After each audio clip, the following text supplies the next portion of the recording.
After this, Noel entered the ranks. He originally had been involved in terms of the theatrical presentation side of things, and his Spoons episode became a feature of the group's act, so much so that it seemed obvious that he was going to end up a permanent member of the band, and since then he's contributed so much in that he designs and makes our costumes and plays a range of percussion apart from just solely spoons, a road crew and a PA, and lots of other things promised to us.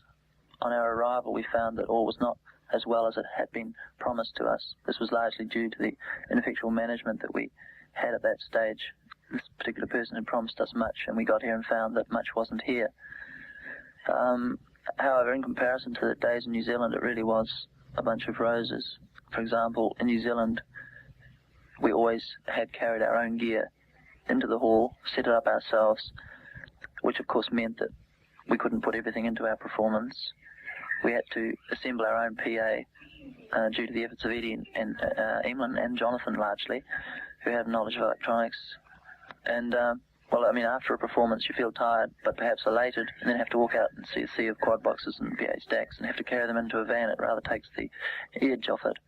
So here we were in Australia with the professional accessories such as a road crew and a truck, but a lot of other things were lacking. We were put into the wrong venues and advertised as being New Zealand's raunchiest rock and roll band, which was just one of many inappropriate labels that were thrown at us in those days.